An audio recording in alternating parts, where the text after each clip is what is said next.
What is it, the 6th, 7th? 7th. I think this is the seventh installment. Yeah. Of the 15, 30-minute podcast.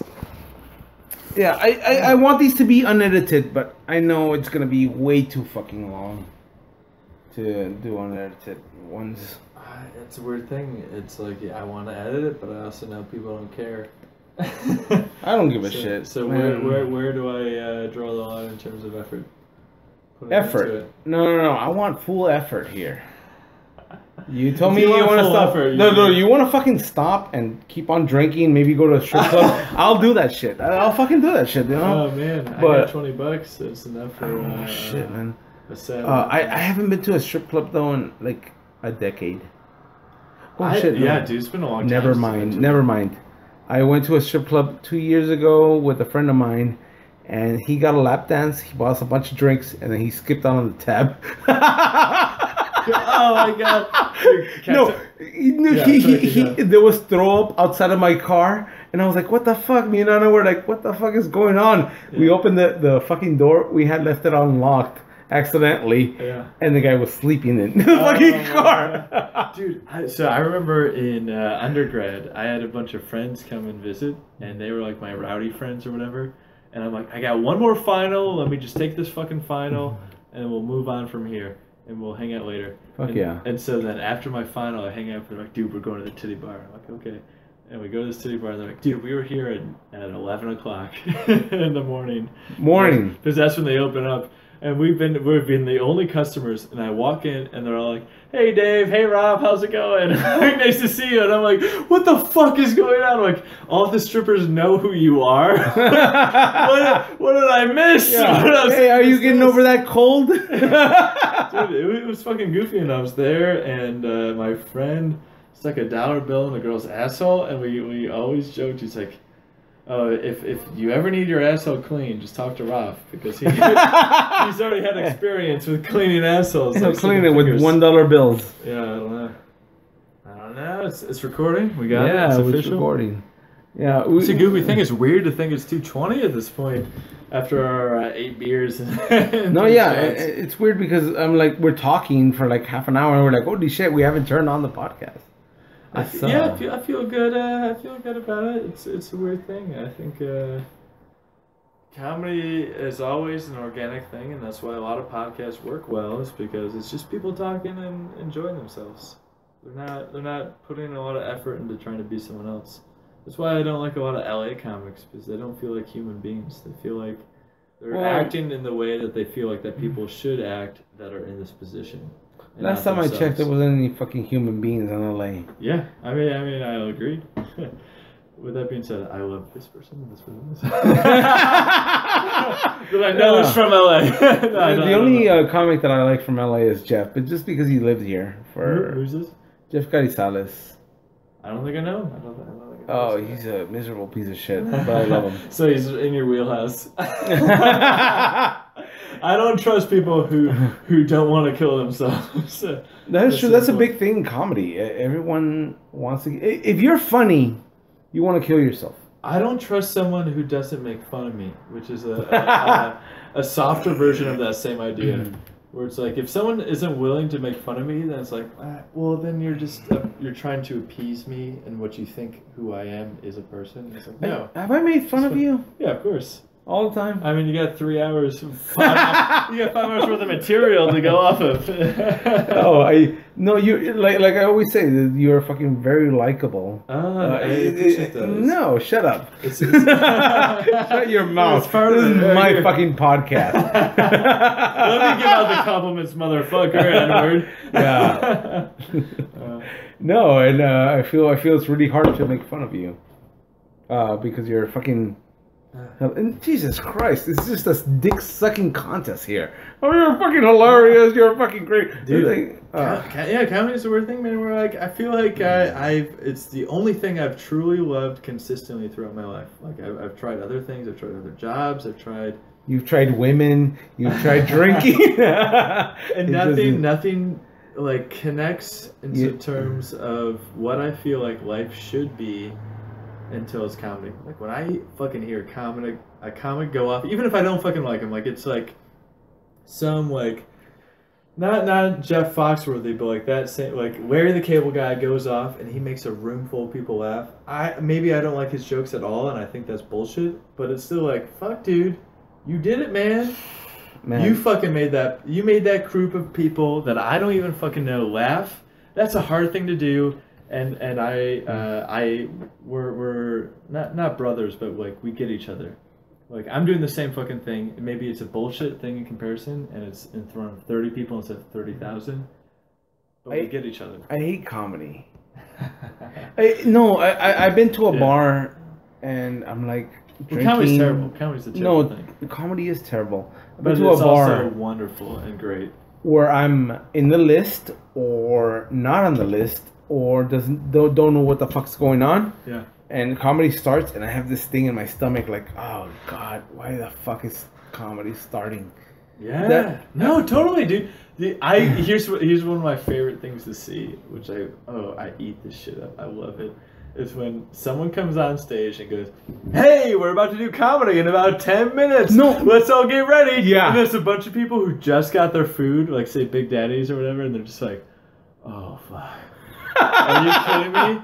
This is my one night out on the entire week, and I go out and I get my food, and you tell me I gotta listen to dick jokes and rape jokes? Like, oh, fuck this moment! Like, and then I eat that moment up, where like, this person does not want to be a part of this, but they got their food and they have no way of like. What's great about comedy is it teaches you how to have balls in a way to like talk to people that aren't comedians. Where I'm like, if I was in that situation now, I'd be like, I'm just out. Okay, I'm sorry, we're done. We're done here. Like, I'm not afraid to say, like, I don't want to watch this open mic bullshit comedy. Yeah. I'm done. I'll take my food to go or whatever. But people are so ingrained of how they're supposed to live their life that they won't leave. And then they're stuck there with that fucking shitty show with fucking bullshit rape dick jokes or whatever. And then I'm like, no, if you're an adult, be a fucking adult and say, I don't want to be here. I'm leaving. Like, I learned how to do that now, but that was not a thing that I was ever taught in life. It's like, oh, if you're in a situation you don't want to be in, fucking leave. They don't teach you that. They don't. No one's like, yeah, you're supposed to just, if things you don't like, leave. I don't know. Anyways, I know how to lower the rape count. Is what I'm trying to say. I don't want to be here during this rape. And I'm trying to hire that. No. Yeah. It's a terrible thing to say, but I think the idea is there, or whatever. I don't know. What do you think? You give me a look. I just detest. I try to watch as much as I can on Netflix, but after 10 minutes, you have Netflix? I can't. Yeah, I have Netflix. Dude, do you want to watch Tom Segura's new special? I really want to watch that. Oh God, I don't like him. You don't like Tom Segura? No, I don't like. Have you listened to Thrilled? His first album. That's the one I think that I shut off after like 15 minutes. Dude, I ate that shit up, man. I loved Thrilled. I thought that was a great fucking special. I can appreciate what he's done. Like, he actually, I know that he saved up all his money, and then he went to like feature or open across the country. Yeah, to get his name out. For Joe Rogan for like 2 years, I think. No, He's his opener, his main opener for 2 years. He gets it. He knows how to do. He learned from that situation, and he took advantage of it. And I'm never gonna feel. Like, I hope I get to be put in the same situation he got put in. You know what has ruined for comedy for me? What's that? Watching someone, a great guy like Eddie Murphy or anyone just fucking have a great, even if it's from the 80s, 90s, whatever. Yeah. Have a great fucking show, and you'll be like, yeah, that's fucking comedy. Yeah. And I was talking to this with Ben Rosillo. When he told me, he's like, you watch the fucking Eddie Murphy, the George Carlin from the 80s, and everybody's laughing and they're dying. Yeah. And now, 2012, 2015, all those fucking specials that you see, they're not fucking dying laughing. They're just there watching it. And if you go back to the 80s and you put them back to back, the shows, you'd be like, okay, who was funny? Of course, 80s. Who was funny? Of course, the guy in the 90s. Which one you don't want to see anymore? Yeah, the guy in 2013. Last night, I went to bed watching Jim Carrey. and his special from the 80s. Okay. Oh shit, that was animated. Dude, can I tell you something? It was unbelievable. I thought that was fucking unbelievable good comedy. I was like, holy fuck, how have I never been talked to about Jim Carrey? Yeah. Jim Carrey, his special, his half hour, whatever it fucking was so fucking tight and funny. And like, I get he does all the characters, and he's like, oh, my body does whatever. But I'm like, I was never exposed to Jim Carrey as in terms of a stand-up. And I watched him as a stand-up, and I'm like, man, I wish you did comedy, man. I wish you did comedy more than you did your movies, because you are truly, really fucking funny as a stand-up. In a way that was like, I was fucking blown away. I was blown away. So I can't keep, stop saying it, but Jim Carrey to me, what murdered in a way that's not gonna happen ever. That I'm gonna see again. Yeah. Like, it's like Patrice O'Neal. I've listened to some of his albums, and I'm like, people are not gonna make a room laugh like he made laugh. Not with this PC culture bullshit. It is PC culture bullshit. Thank you for bringing that up. He fucking nailed it. He knows how to fucking make a room laugh. The closest thing to that right now, to me, is Bill Burr, where he can make a PC culture room destroy laughing, and with not PC jokes. And I would like to, dream goal is to fill that kind of void of like, I want to tell jokes that aren't PC culture, but I'm going to fucking make you laugh at that shit. I think Bill Burr is one of the top comics around this time. Yeah, totally. I mean, shit, even if he was in the 80s, he'd be a top comic.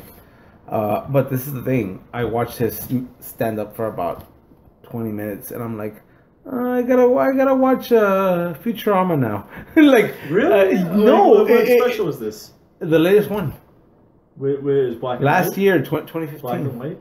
Black and white. Oh fuck! The latest one that people were like, I gotta watch it.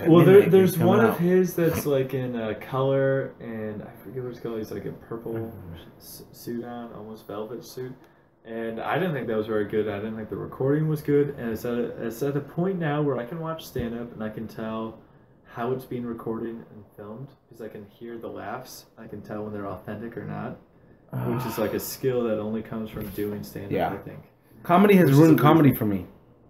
Yeah, I get that. I get that, but I also feel like it's going to ruin it. But then it's slowly going to make you appreciate truly good comedy, and that's where like fucking Bill Burr comes in. That's why I can always go back to Dave Chappelle's half hour that he did for HBO, and to me that always will be one of the funniest half hours I've ever seen in my life. I think that's one of the funniest things I've ever seen in my life.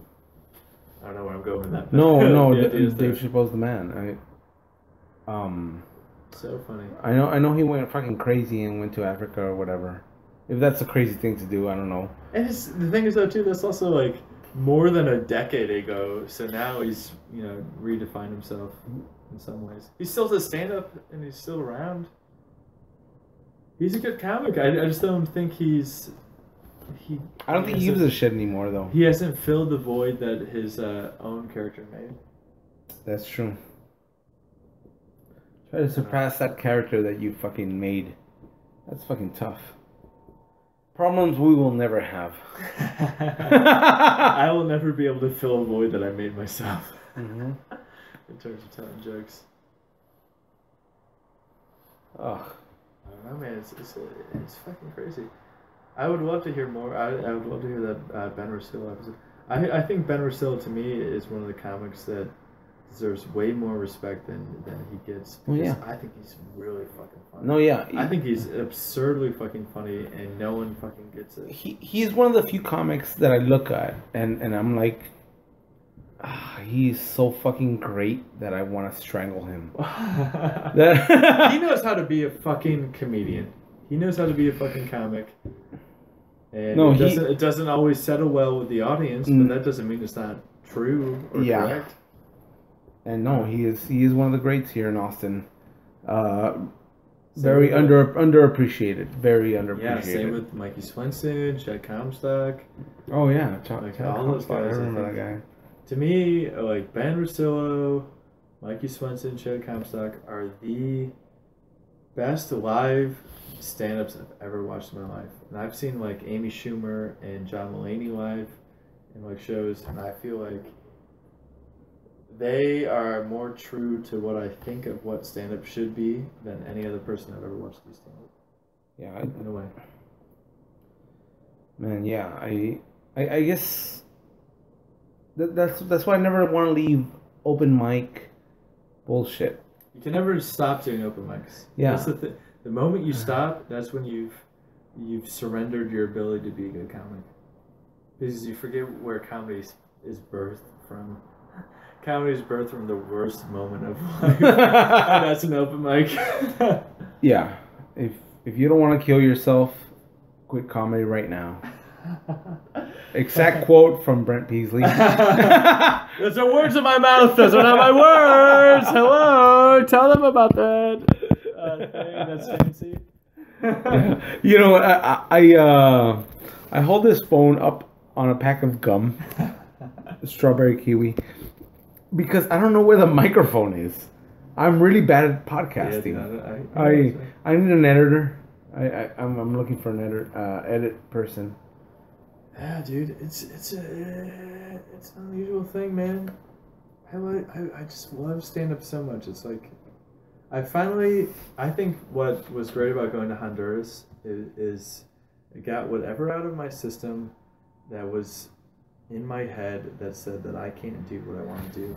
And when I went to Honduras and I came back, I'm like, oh, I can do whatever the fuck I really want to do, because that's absurd. It's like a vision quest or something. Oh, I don't know what it was, but dude, since I've come back, man, I feel great about everything. I'm like, oh, I have way more clarity in terms of running water. I must be a millionaire, dude. Oh my god, dude. First place I moved to, like after I got raped by that ghost, I was in a house that got water once a week on Mondays from 4 to 6 in the morning. That's it. That's 4 to 6 in the morning. That's the only time you get water that week. I only wake up. You gotta get ready for it. No, wow. So then I moved down the street 4 blocks. I get water every other day. And I'm like, what the fuck is going on here? I feel like people, like their neighbors don't get as much water as they do. And it also rains more than any other fucking country in the world. So it's like, why don't you have a thing that catches rain? Like you fucking like you're both like lazy. That's and why dumb. you still live in Honduras. Dude, like I honestly like there's a very good chance that I'll marry the person, my girlfriend. I love her so much. I'll marry her. It's on record. It's on record right now. It's on record now. The Jesse Lopez official documents. 15-minute podcast. It's always upheld by court. This is like a promise ring. You're a fucking flinging promise rings that you can't afford right now. Yeah. We'll marry and we'll have a place in Honduras because it's relatively cheap in comparison, and I can live there I always have an escape. I can always run to Honduras, and dude, when I'm there, I read like 16 books in 2 months. I had all this time to read. I had all this time to just be a fucking person. And when you get that moment to just be a person, you realize how much bullshit you're just being fed nonstop. Yeah. Like I came back to the U.S. and I'm like, oh my god, there's fucking ads everywhere. Yeah. It's just nonstop, like people trying to slowly milk money out of every aspect of my life. That's what it's like to live in the U.S. But when you're in Honduras, like no one gives a fuck. You're just a person. You're the way people are supposed to live in terms of I'm just a guy. Don't fucking try to get money from me, all right? Like I don't know. Don't try to professionally inconvenience me or take my money. How many Coca-Colas did you drink in Honduras? So many. Every fucking meal, man. They love Coca-Cola. Water came once a month, but Coca-Cola man was there every day. Oh my god, dude. Like, in a weird way, someone told me it's like they have Coke with everything because it fills your belly up and it makes you feel more full quicker. It's a bunch of sugar. So yeah, so you can have a shitty meal and feel full quicker with a Coke or whatever. But I remember I was at this one guy's house and he's like, "Hey, do you want to try sugar cane?" And I'm like, "What's that?" And like takes a machete, chops this like fucking stick, right? And he's like, and he gives it to me, and he gives the stick to me. And he's like, "Just chew on it." And it's fucking sugar cane, and he like.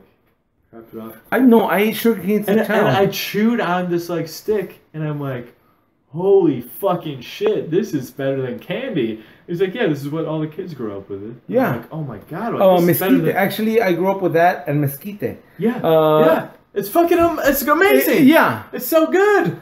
Yeah. And I'm like, I get it. Yeah, the mesquite, it's a tree that it's a mesquite tree. Okay. And it just grows, it's like a pea pod, but it's really long. It's like it has like 12 seeds in it instead of like 3 or 4. Mm-hmm. It's really long, and you chew on it, and it's like candy. It's sweet. Yeah. And also cane. We used to go to the fields and steal cane. Yeah. When I was a kid. And they were showing me, they're like, we don't have time today, but there's a mill over there where we just put in these sugar canes that you found that we've just, cut up. Yeah. We just shove them in there, and it grinds it down, and they sell brown sugar and regular sugar to the town, to Tegus in the city for money. I'm like, holy fucking shit! Like, you never see the beginning of things anymore. Like the way the U.S. is, like you see the final product, and that's what you feel like you're supposed to deserve. But when you're in Honduras, it's only the beginning of everything. You see the beginning of how sugar's milled. You see how I got to work on a coffee farm. I worked on a coffee farm for like a day or two, and just like helping them pick coffee beans and wash them and get them ready. And I'm like, holy fuck, like this is way better than getting coffee at the final result. Like I get how it works now. Like I get what the fuck I've been drinking for so long. I don't know. No, so 1 or 2 days. That's all you lasted. I was only there for 2 days. I think I would have lasted longer, but there was a few moments where a couple guys were like, "Best of luck, bitch. You're not gonna last around here." How many jobs have you had? This was 2 days. I mean, how many jobs? So in my lifetime, yeah, I've probably had over 40 jobs. Since I was 14, I've always had a job. I've never been fired from a job, but I've always left and had them want me to work again, kind of thing. But I've worked in bookstores, I've worked in factories, I've worked on a road crew, I worked at Eckerd's, Rite Aid, I worked at Farm and Coffee, I worked on a farm for getting grapes, and just I drove a tractor and picked up rocks out of the ground with like kids from Venezuela that like just pick up rocks all day. I think you got me beat. Have you ever been a grave digger? I've been a grave digger. No. That would be an interesting job. It is. Well, can I tell you a job that I had recently? Sure. I got to be a groundskeeper at a trailer park. And I only worked one day. And at lunch, I sat there, and it was me and this other guy, and we watched a helicopter chase a guy on bath salts who stole a car, crashed it into this trailer park area, tried to hide in the woods. And the this was in Austin. This was in Austin. Yeah, this was recently. This was 4 weeks ago, and the other groundskeepers cornered him. Right, and they're like, the cops are here. You gotta turn yourself up. And this guy's on bath salts, like, I'm on bath salts, man. Like, fuck, man. Like, don't let them tase me, man. They're fucking. I'll give me a heart attack. I'll die. Don't let them tase me. He's like, starts screaming, like, don't let them tase me. And all the groundskeepers, like, they've all been to jail multiple times. They're like, they had this weird, like, anti-cop movement. Like, don't worry, man. We're gonna protect you. We're gonna film everything to make sure, like, they don't fuck with you, kind of thing. And he ended up okay, but like while that was happening, I remember I was sitting in this golf cart with this other guy, and he, like, I'm wearing like khaki pants, like these pants, and an LL Bean jacket. So obviously he thinks I'm a piece of shit. and he's he obviously knows you're better than him. I don't know. I like wearing LL Bean just because I can, whatever I wear with LL Bean, I can trade in whenever I want in my life and get a replica of it. I can get it replaced immediately if I think it's bad. So it's this weird thing where it's like I know I'm going to pay more money, but I have a lifetime warranty on that thing I buy. So I'm not afraid to spend a little bit more money because I got this thing forever. I know this jacket sucks. Fuck it. I got a new jacket, and I know I don't have to buy clothes again. Like, I got a fucking jacket or whatever. So this guy, we're talking about this or whatever, and he's like, yeah, man, I remember when I was like, for fun, I would just, steal cars and strip them for insurance money or whatever. for fun. Yeah, he's telling me this. And I'm like, yeah, dude, I know how that is. I'm like, what the fuck are you talking about, dude? And he's like, yeah, we strip cars for fun. And the cops find out, right? And I'm running. I get in the back. I get in the truck bed of a car. A truck. And I'm hiding there, and cops run by, and they're gone. And I'm like, I escaped. And then this lady, he's like, I'll never forget this lady. And the fourth story of this apartment complex goes, he's in the truck! He's like, I'll never forget. This bitch is just like, he's in the truck! And he's like, of course I gotta find out after that. And I'm like, fuck that woman. He's like, anyways, fuck the people trying to get this guy on bath salts. Like, let him, it's a nonviolent crime, let him go. And I'm like, I'm not gonna disagree with you, man. Like, if you didn't hurt somebody, don't go free. Don't feel like it's your obligation to prove that he's wrong. Well, he already knows he's wrong. He's already in a situation where he needs, like, okay, sorry to add on to this, but what I love about my girlfriend is she's very understanding with people who do shitty things, if that makes sense. So someone steals something, or like she got robbed when she was in Honduras. These like kids stole her purse. When you were okay, I wasn't there, but this was 2 years before I ever went to Honduras. These kids stole her purse. They're like, "Give me your purse," and she's like, "Yeah, okay." Gives it to her, and she's like, "I understand that their life is way worse off than what my life is, and that this is the best thing they could decide to do to improve their life. So I'm not gonna feel a lot of ill towards that person because they're put in a position where they have to do shitty things, kind of thing." And I try to feel that way with like a lot of people in jail. Like a lot of people in jail don't want to fucking be in jail, or they don't want to like be in that situation. But a lot of what life has given them has not been fucking great in the first place. And if you're expecting them to just be amazing human beings and find a way out of that, is asking way too much. I don't know. You have a good heart. I envy you that. I don't know. No, because whenever somebody does anything wrong, shit, man, you can fucking. A lot of people like to jump on them because they're trying to get their own angers out on them. Yeah, I think. Fuck you, man! You're not supposed to steal my car. You should have turned that book report on Thursday instead of Friday. You get his life sucks, man. Sucks balls. No, I'm like fuck them all. Mm-hmm. Because I was kind of like raised in that environment. And it's hard to get out of it, man. It's it is hard to get out of it, but shit, if you're not smart enough, you're raised in a garbage environment like I did. Yeah. And if you're not smart enough to just try to get out of it, because once I turned 18, I was like, I'm fucking gone. Yeah. I'm gone. I don't want to live in this fucking place. I'm not. Maybe it's because I was like, I have white skin. Yeah. And I was with fucking Mexicans, like nothing but fucking dirt Mexicans. A lot of comics will go to the army that I've talked to just because they want to get out of whatever fucking family situation they're in. Well, my family is great. It's just the fucking rest of the fucking world. It's the army that I don't like. Marching. Do I look like a guy that can march? I gotta take another piss real quick. Man, dude. I'll just take the phone with me, man. Yeah, dude, it's a very small bladder. It's not fun for me, man. I don't like it. Wait, is your girlfriend in the house too? No, she's not. It's just us. It's just us in this room, man. Most of a podcast should just be someone peeing. Yeah, like the 5th time you have to fucking take. Well, actually, we've had it's not even a long pee, man. Well, I mean, we've been here for 5 hours now. And we've had like 7 beers each at least. Yeah, with a lot of shot. It's time for a shot. It's fucking time for a shot. Yeah. I gotta have it's gotta be something that's not a regular shot. I can't do a full. Oh, I got a shot. My sister got me a bottle of it's rum, but it's mixed with horchata. You were just in the Honduras. You know horchata. You like the horchata? You make fun of me and then you go and take a piss. Well, might as well. I can't say much about it. It's a weird thing, man. People that if you hate me, you can like me for conserving water because I don't not flush when I piss. Oh man, is this what my hair looks like?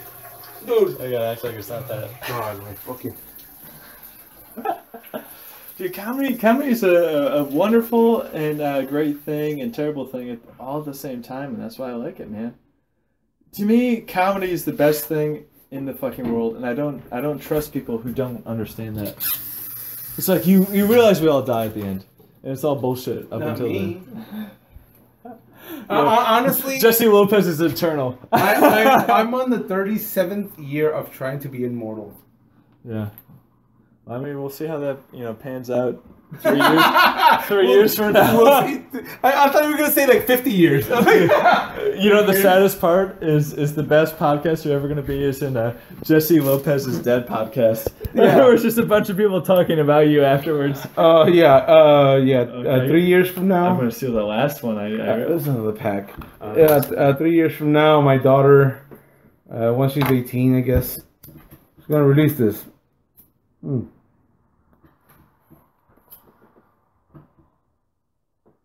This was my daddy. Having a great time.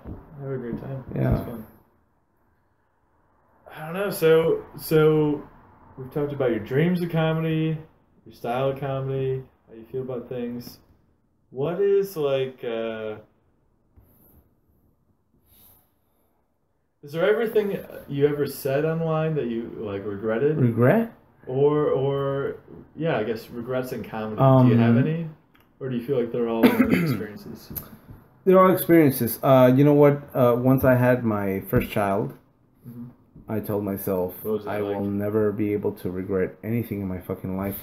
Even though my life was really shitty, even though I got into a lot of trouble, and even though I did a lot of things that I shouldn't have, I'm like, all the events that led up to this thing. Yeah. And my daughter, and she was so fucking beautiful. Yeah, when she came out, man. That's really fucking cool. And I have never, ever, not even a fucking minute of anything that I've ever done, regretted anything ever since then. That's fucking cool to hear. My daughter's, well, I mean, I have a son. I have a son too. Don't let me say. Don't let me say that. Like, my daughter's fine. My son. Let him work on the coal mines. You need to make me money, motherfucker. I got her for the dowry. Yeah. No. But no. When my daughter was born, I realized there's no way in fucking hell, in the best case scenario of any fucking kind of fairy tale that you can give me that would replace this. Wow, that's fucking. And I don't want to sound mushy or anything, but she changed my life completely. Yeah. Was it immediately that moment, or was it like? It was. The time of holding it kind of thing, or? Man, I mean, it's weird because when she came out, it's like, man, this is the fucking greatest fucking thing ever. Really? And I was there for the birth. I was there for the birth of both my children. Yeah. You know, and she was like, oh my God, this is an amazing thing. This is the most beautiful thing I've ever seen. That's very cool. This is the fucking greatest thing that's ever happened. Yeah. But when this is real life. This is real life. Yeah, and this is me. This is like part of me. Yeah. And I can't even explain it, but it was just something. Now I have a question. Are your parents still alive, or one of them? Have they met your daughter? Both of them. Yeah. Because I've heard that's an interesting moment where you just see the generations of life together. That like all caused each other in a weird way. So it's like the grandparents, parents, and then grandkids, where you all were a part of this. Yes. And it all started from the grandparent in a weird way, but you don't think of it in that way. I don't give a shit about the grandparent. This is my daughter. This is me. Yeah. And then maybe your daughter will say the same thing. It's like wheeling a Jesse Lopez in a chair out, like, you just like shouting. That kid looks like a faggot. I'm heckling my daughter and her daughter. Yeah. Your granddaughter. That's an interesting thing. Yeah, your fucking husband's a pansy. But then, this is a fucking weird thing. I saw the pictures. They took pictures of my newborn daughter, and I'm like, what the fuck? Was I in a trance? Because she was all covered, like in like you felt removed from the whole thing. I was like, I wasn't in that moment, so I was looking at the pictures. I was like, oh my God, this is horrible. That's funny. That's my ex-wife laying in bed, all fucking hair all disheveled, and my daughter all covered in goo, and I'm like, damn, dude, this is fucking real shit. And in the moment, none of that fucking mattered. Nothing mattered. There's this comedian that I love, Stuart Huff, who I'll recommend for you and all your, listeners to this unreleased podcast. But it's never gonna see the light of day. You know that. you should have listened to Stuart Huff. I got to see him live, and to me, that was one of the best live things I've ever seen. It was in the fucking back of a fucking head shop in fucking Columbus, Ohio. Like, what the fuck? And he's telling this really beautiful joke where he's like, he's a very intense comic, and he's extremely smart, and he makes very good points. And he's just saying, like, I'm driving down the road, right? And this guy in front of me is weaving. He's weaving back and forth. And I'm like, this is kind of weird, whatever. And then all of a sudden, this guy fucking cuts off the road, goes through a field, and, like, drives off the road. He's gone, man. Like, it's obviously, like, something's wrong. And so myself and a few other people pull over this other car, and there's like 12 people, and we're all running. And we're running to this car that's in the middle of this field, and something's wrong, right? And we're running to this car, and we get there, and there's like these two black guys that are like obviously like unconscious. Like, something fucking happened where they became unconscious, and they drove off the road, and we pulled them out. And we're worried, like, is the car going to explode? Like, what's going to happen? And we're all talking about the situation, like, what the fuck is going on? And we pull them out, and we get them into a safe place.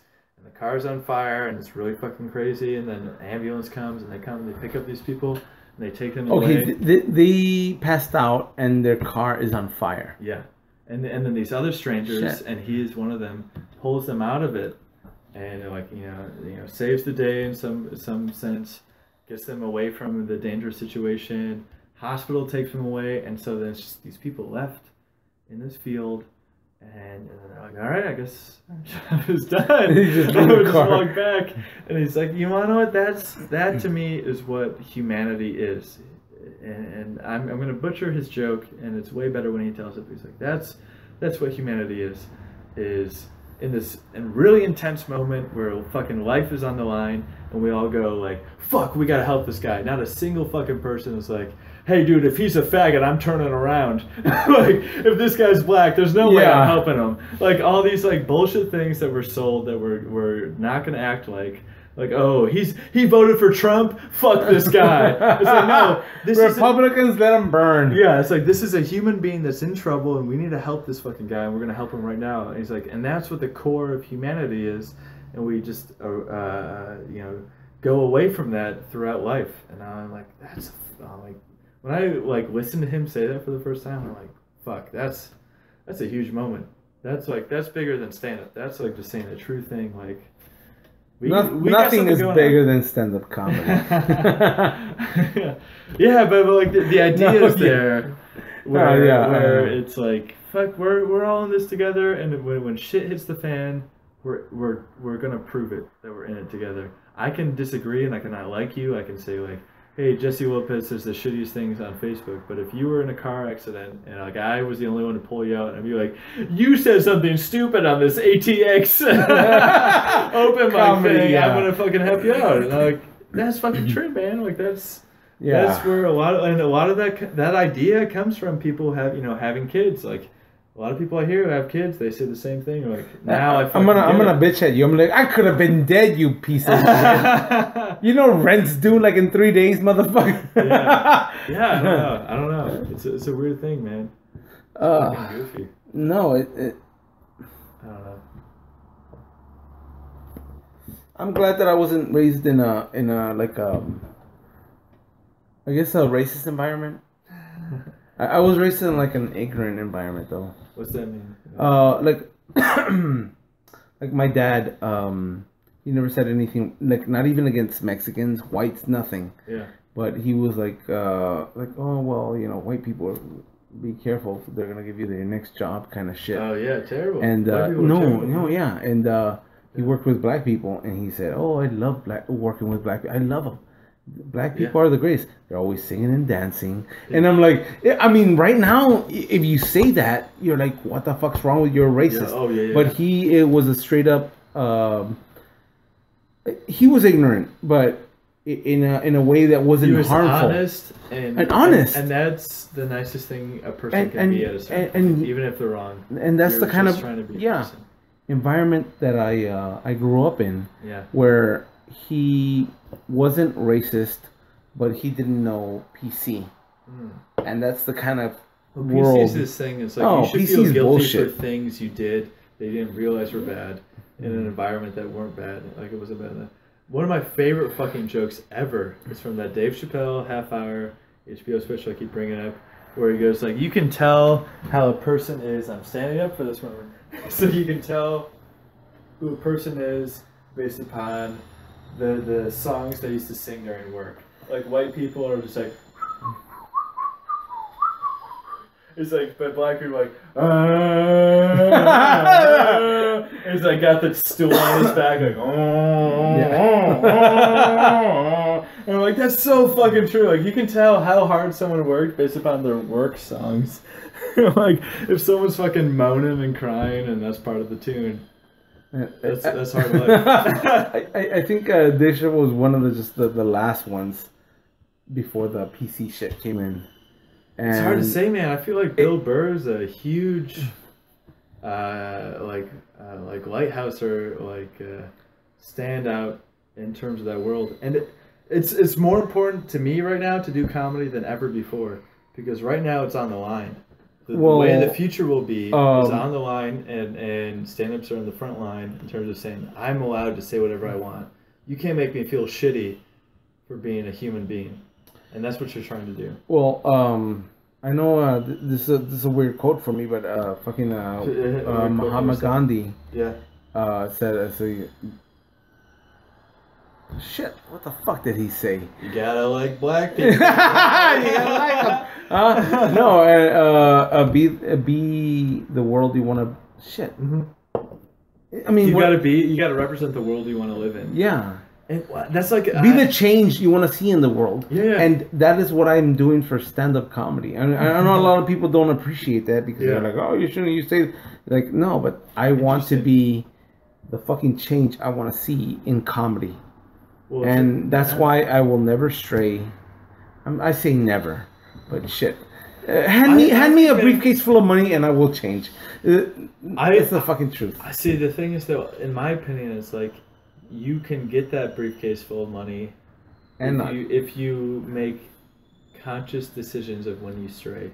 So I may want to tell like a Columbine joke all the time because I think it's funny. But I'm not going to when I have an opportunity that might lead to something else. So I realize that I'm consciously playing the game of what stand-up is, especially in Austin, regardless of anywhere else. Because I know it could lead to more things, and that's the whole goal. Is I want to tell jokes to more people, and I'm telling jokes to less people if I cut myself off and I say I want to say what I want to say always, and it doesn't add up in the long run. You know, I don't know. I know exactly what you're trying to say, but Jesus Christ, I'm not gonna change. No, I'm not asking you to change at all, man. You're doing your thing, and you got your own thing going. You got it. You know who you are, and like that's the hard thing for a lot of comics. I know. Most comics who tell jokes don't know who they are. You know if that makes sense. No, yeah. They don't know why they're telling the jokes that they tell. Yeah. But they know it's funny, and so they'll keep telling them. Yeah. And that's a huge difference to saying I'm consciously choosing to tell a joke that I know you're not gonna like, but it's a good fucking joke. That's a big moment. I always felt with offensive comedy, whether you're talking about abortions or whatever it is, it's terrible. You have to be about maybe 2 to 3 times funnier than you usually are. I mean, look at Bill Burr. People don't know Bill Burr until the last 3 to 5 years. Yeah, he's been doing comedy for so long. 25, 30 years, and he hasn't been getting credit that whole time because he's willing to tell fucking jokes and fucking alienate a room, but he's willing to not sacrifice who he is to get the shows he wants. So like his entire stance, and a lot of people always quote him on this, is be undeniable. Be undeniably funny. So then you're going to get the shit that you always want to get eventually because you're not playing the game and you're being undeniably funny.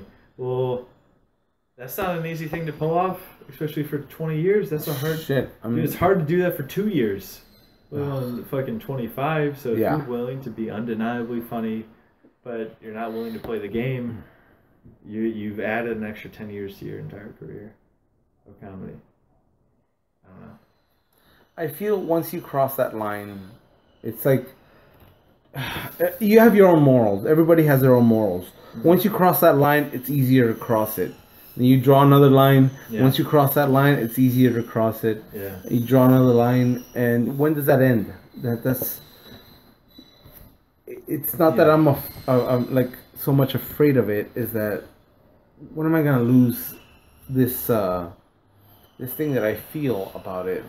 When am I gonna lose that? When is the time gonna come? Even though I'm a nobody, I'm nothing. Yeah. I'm literally nothing, not on the map, not even in Austin. Yeah. Standards. I mean, you can go to any mic and be like, oh, hey, you know this guy Jesse Lopez? He sucks or whatever. Yeah. But my own integrity is fucking so difficult to cross. Well, it's a weird thing. So, like, when you go to sleep, do you think about how hard it is to know that you stood by your guns, or how hard it is that you didn't get what you wanted because you stood by your guns? It's hard. Like, there's no question about like what I want. Like, what I want is gonna come, or it's irrelevant. What I say, what I like. The hardest part for me. Yeah. When I'm falling asleep thinking about that fucking shitty set that I bombed on, is why couldn't I remember that line that might have gotten him? Why couldn't I remember that line? Where did I stumble? Where did I trip? Why didn't I do that opener that I should have? Or why did I stray from the set because this lady had baby arms? And I was going to talk about baby arms, and she had baby arms. That is the kind of shit that keeps me up at night. Not I could have been fucking headlining at blah blah blah mic or anything. Fucking bullshit. 15 minutes. I don't give a shit about that. I don't. Well, what are you doing outside of stand-up to try to get shows that accommodate that? You're on it, baby. That's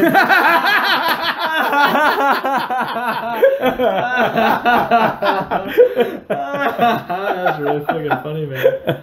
That's very funny. Yeah, I don't know, man. I think that's the thing. It's like you've established how you want to be, and now you just need more people to understand that. Yeah, I already established. How do you get people outside the Austin circle to one, appreciate that, or two, willing to put that on stage? I'm no longer undeclared. I know exactly what I want, and now it's only a time of me having the skills to interpret that in a way that's palatable, and people understanding that it's a fucking joke. That your life is a fucking joke. Accepted. You're all gonna fucking die. Yeah, you're all gonna fucking die. Yeah. It's a fucking joke. I do not tap dance going to Popeye's Chicken like I fucking say on my goddamn fucking shit. I mean, I say that I do that, but I don't do that. Yeah, guys. I don't fucking want do that. To be clear on this podcast. Yeah. I want to clear myself of any Popeye's ideas that you may have. Yeah. Oh man, I missed it last Tuesday. What happened? Yeah. Well, they have $1.19, yeah, for 2 pieces of chicken. No, and they give you a leg and thigh, but if you say, "Can I have 2 thighs?" they give you, and it's more meat, more fucking, Jesus, I crazy. I missed it on Tuesdays. Very I usually order like 20 orders of that shit, and then I freeze them, and I have Popeyes all fucking month. Oh my god. Whenever I want.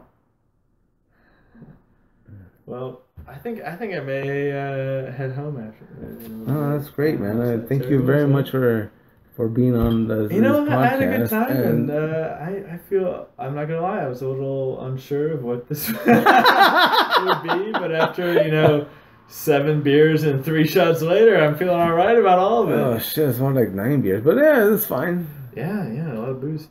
But it's a good time, and I think this is good. It is almost like we're each other's therapists, and that's what most of comedy is. This is great. Trying to work out our own shit. I'm gonna review these tapes. I'm gonna make sure that I don't know what that means. Well, this is the blackmail podcast. So I'm only skimping the moments where you're like, Jews! Yeah. It's just like a 3-minute tape of me going, Jews! Jews! Jews! Yeah. You know, it's going to be like, what did you say about the hook nose what? Jews! Oh, that's really fucking funny. Yeah, dude, I appreciate it, man. It's a lot of fun. No, thank you very much, man. It's been a great time. The 15 the podcast, the only podcast worth listening to with Jesse Lopez. 5 hours of podcasting. Brent Peesley here. 5 hours of podcasting. Anything you want to say? Anything you want to plug before Twitters or Facebooks? This is. Now at this point, anyone who's listening. All right, Jesse fucking Lopez on Facebook. Look him up. He's fucking awesome. Thank you.